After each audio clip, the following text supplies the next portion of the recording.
latest cantonment news updates, subscribe to CNT News and click bell icon to get regular updates. BJP నేతల మధ్య సాగుతున్న అంతర్యుద్ధం ఏకంగా ఎదురుదాడి స్థాయికి చేరుకుంది. దాదాపు 3 ఏళ్లుగా కంటోన్మెంట్ బోర్డు సివిలియన్ నామినేటెడ్ సభ్యుడిగా పనిచేసిన బీజేపీకి చెందిన రామకృష్ణను తప్పించి ఆయన స్థానంలో భానుకా నర్మదను నియమించారు.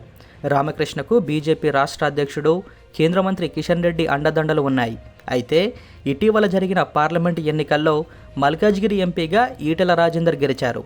ఈటెలను రామకృష్ణ ఏమాత్రం లెక్క చేయకుండా నియంతృత్వంగా వ్యవహరిస్తున్నారంటూ సొంత పార్టీ నేతలే విమర్శిస్తూ వచ్చారు. ఈ క్రమంలో తన పార్లమెంటరీ పరిధిలోని నామినేటెడ్ పదవుల్లో తనను లెక్క చేయని వ్యక్తిని ఎలా ఆమోదిస్తామంటూ ఈటెల పలు సందర్భాల్లో ఆగ్రహం వ్యక్తం చేసినట్లు కూడా తెలుస్తోంది. రామకృష్ణ వ్యవహారాన్ని సీరియస్గా పరిగణించిన ఈటెల రామకృష్ణను తొలగించాలంటూ ఏకంగా రక్షణ మంత్రి రాజ్నాథ్ సింగ్తోనే పట్టుబట్టారు. ఈటెల ఒత్తిడితో నెల రోజుల్లోనే కేంద్రం తాను విడుదల చేసిన గెజెట్లో మార్పులు చేసింది.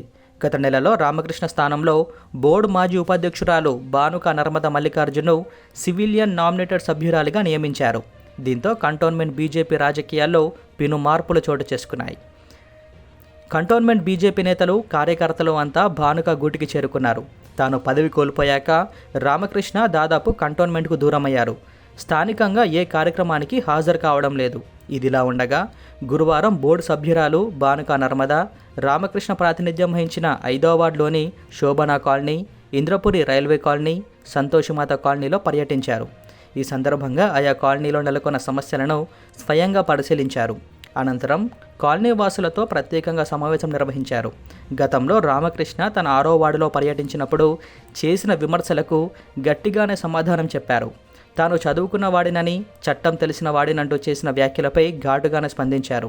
అంత చదువుకున్న వ్యక్తి వర్క్ ఆర్డర్లు విడుదలై 7 నెలలవుతున్నా పనులెందుకు చేయలేదంటూ నిలదీశారు. వర్క్ ఆర్డర్లు విడుదలై నెలలు గడుస్తున్నా పనులు చేపట్టకపోవడం దారుణం అంటూ బోర్డు అధికారులపై ఆగ్రహం వ్యక్తం చేశారు.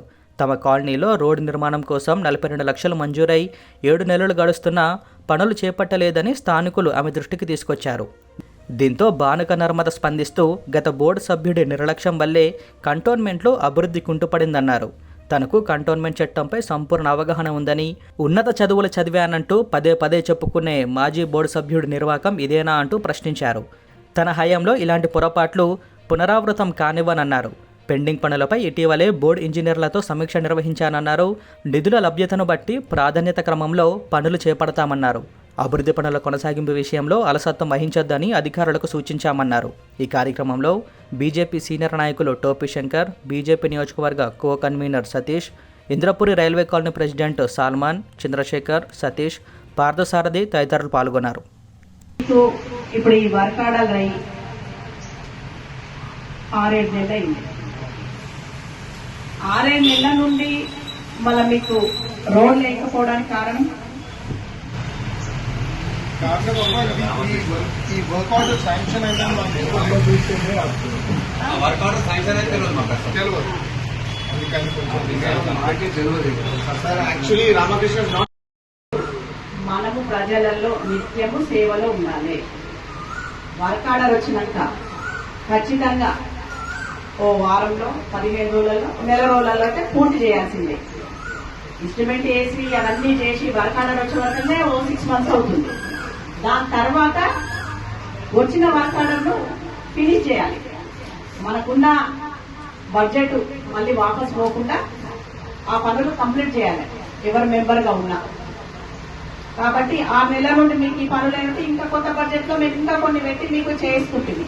ఇప్పుడు ఆల్రెడీ అందుకే మేము వచ్చిన తర్వాత ఎక్కడెక్కడ ఏమేమి ఉన్నాయని అన్ని తీపిస్తున్నాం. వర్క్ ఆర్డర్లు ముందున్నాయి తీసి వాటి చేసేసి దాని తర్వాత మళ్ళీ ఇన్స్ట్రుమెంట్ చేయించి మళ్ళీ వేరే కాలనీలో కానీ, వేరే వార్డులలో కానీ, మీ వార్డులో కానీ ఇక ముందు ఇంకా కొన్ని చేయడానికి మేము ముందుంటాం.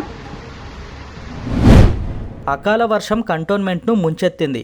గురువారం మధ్యాహ్నం ఏకదాడిగా కురిసిన వర్షానికి లోతట్టు ప్రాంతాలు జలమయమయ్యాయి. ముఖ్యంగా థర్డ్ బండ్, సెంటర్ పాయింట్ చౌరస్తాలో భారీగా వర్షపు నీరు చేరడంతో వాహనాల రాకపోకలకు తీవ్ర అంతరాయం ఏర్పడింది. నీరు ఇంకిపోయి బీటలు వారిన రామన్నకుంట పూర్తిగా జలమయమైంది. సమీప బస్తీలు, కాలనీలో ఇళ్లల్లోకి నీరు చేరి స్థానికులు ఇబ్బందులు పడ్డారు. ఓల్డ్ బోయిన్పల్లి, న్యూ బోయిన్పల్లి మార్గంలో మోకాలి లోతు వరద నీరు చేరడంతో దాదాపు 2 గంటల పాటు వాహనాల రాకపోకలు నిలిచిపోయాయి. పికెట్ పార్క్ నీటితో నిండిపోయింది. పార్కులో కొనసాగుతున్న అభివృద్ధి పనులు నిలిచిపోయాయి.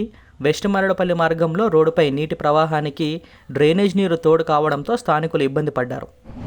కంటోన్మెంట్ పరిధిలో చేపట్టనున్న ఎలివేటెడ్ కారిడార్లో ఆస్తులు కోల్పోయే వారికి సంతృప్తికరమైన పరిహారం ఇప్పించే బాధ్యత తనదేనని ఎమ్మెల్యే శ్రీ గణేష్ అన్నారు. రాజీవ్ రహదారి మార్గంలో పారడైస్ చౌరస్తా నుంచి షామీర్పేట వరకు చేపట్టనున్న రోడ్డు విస్తీర్ణంలో ఆస్తులు కోల్పోయే వారి సందేహాల నివృత్తి కోసం 7వ వార్డు టీచర్స్ కాలనీలో అధికారులు గ్రామసభ నిర్వహించారు. ఈ కార్యక్రమానికి హాజరైన ఎమ్మెల్యే శ్రీ గణేష్ బాధితులను ఉద్దేశించి ప్రసంగించారు. హైదరాబాద్ నగరం విస్తరిస్తుందని, వాహనాలు పెరిగిపోతున్నాయని, ఈ నేపథ్యంలో రోడ్ల విస్తరణ అనివార్యమని ఎమ్మెల్యే అన్నారు. అయితే ఈ అభివృద్ధి కార్యక్రమాల వల్ల సామాన్యులు నష్టపోకుండా చూస్తామని ఎమ్మెల్యే హామీ ఇచ్చారు. కొందరు స్వార్థపూరిత ఆలోచనలతో అనుమానాలు సృష్టిస్తున్నారని అన్నారు. వారి మాటలు నమ్మి ఆందోళనలో పడవద్దని ఎమ్మెల్యే స్పష్టత ఇచ్చారు. ఈ కారిడార్లో భూములు కోల్పోతున్న వారికి మార్కెట్ రేటు కన్నా అధికంగా సంతృప్తికరంగా పరిహారం ఇప్పించే బాధ్యత తనదని ఎమ్మెల్యే హామీ ఇచ్చారు. కొంతమంది కోర్టుకు వెళ్లడం ద్వారా మిగతా వారందరికీ నష్టం జరుగుతుందన్నారు. ప్రజలకు ఎలాంటి సందేహాలు ఉన్నా తిరుమలగిరి ఎంఆర్ఓ కార్యాలయంలో ఒక కౌంటర్ ఏర్పాటు చేసి అధికారులు వాళ్ళ సందేహాలు నివృత్తి చేస్తే సమస్య త్వరగా పరిష్కారం అవుతుందని సలహా ఇచ్చారు. ఎమ్మెల్యే సూచన మేరకు త్వరలోనే తిరుమలగిరి తహసీల్దార్ కార్యాలయంలో ప్రత్యేక కౌంటర్ ఏర్పాటు చేస్తామని అధికారులు పేర్కొన్నారు. రాష్ట్ర ప్రభుత్వ అధికారులు DRO Venkatachari, special deputy collector Aparna, OSD Manohar, tahsildar Ashok, HMDA DEE Satyaprasad, ACP Ramesh, cantonment అధికారులు, కాలనీవాసులు, ఎలివేటెడ్ కారిడారు భూ నిర్వసితులు తదితరులు పాల్గొన్నారు. వేసవిలో ఎండల తీవ్రత వల్ల ప్రజలు ఎంతో ఇబ్బందులు పడుతున్న తరుణంలో ప్రజల దప్పిక తీర్చుకునేందుకు చలివేంద్రాలు ఏర్పాటు చేయడం అభినందనీయమని ఎమ్మెల్యే శ్రీ గణేష్ అన్నారు. కాంగ్రెస్ నాయకులు మురళీ ముదిరాజ్ ఆధ్వర్యంలో తిరుమలగిరి లాల్ బజార్లోని మహంకాళి బస్టాప్ వద్ద ఏర్పాటు చేసిన చలివేంద్రాన్ని కంటోన్మెంట్ ఎమ్మెల్యే శ్రీ గణేష్ ప్రారంభించారు. ఈ సందర్భంగా ఎమ్మెల్యే మాట్లాడుతూ మానవ సేవే మాధవ సేవ అని ప్రతి ఒక్కరూ సేవా కార్యక్రమాల్లో పాల్గొనాలని కోరారు. ప్రతి వేసవిలో శ్రీ గణేష్ ఫౌండేషన్ ఆధ్వర్యంలో నియోజకవర్గంలోని నలుమూలల చలివేంద్రాలు ఏర్పాటు చేయడం ఒక ఆనవాయితీగా మారిందని, ఈ ఏడాది కూడా అదే కొనసాగిస్తున్నట్లు తెలిపారు. కంటోన్మెంట్లోని ఇతర కాంగ్రెస్ నాయకులు తమ తమ వార్డుల్లో ప్రజల సౌకర్యార్థం చలివేంద్రాలు ఏర్పాటు చేస్తుండడం సంతోషకరమని తెలిపారు. ఈ కార్యక్రమంలో స్థానిక కాంగ్రెస్ నాయకులు, ప్రజలు పాల్గొన్నారు. Cantonment board CEO Madhukar Nayak చొరవతో 3వ వార్డు బాలంరాయ్ తిరుమల కాలనీలో భూగర్భ డ్రైనేజ్ సమస్య పరిష్కారమైంది. గత 10 రోజులుగా మ్యాన్హోల్ పొంగి మురుగునీరు బస్తీలో చేరుతుండగా బీఆర్ఎస్ నాయకులు, బోర్డు మాజీ సభ్యురాలు అనితా ప్రభాకర్ కుమారుడు సాయి కిరణ్ ఈ సమస్యను సీఈఓ దృష్టికి తీసుకెళ్లారు.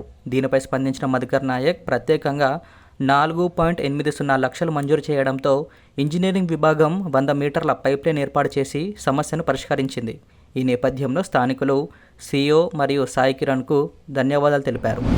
తెలంగాణ సాయుధ పోరాట యోధుడు దొడ్డి కొమరయ్య త్యాగం మరవలేనిదని తెలంగాణ రాష్ట్ర కుర్మ సంఘం వైస్ ప్రెసిడెంట్ పెద్దల నరసింహ అన్నారు.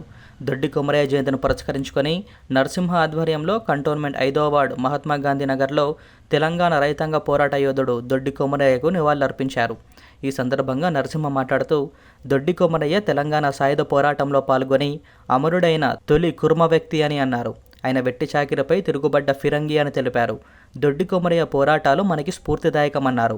వారి త్యాగాల ఫలితమే ఈనాటి తెలంగాణ అన్నారు. ఈ కార్యక్రమంలో కుర్మ సంఘం నాయకులు సాయిలు, మాధవ్, అశోక్, కొమరయ్య తదితరులు పాల్గొన్నారు.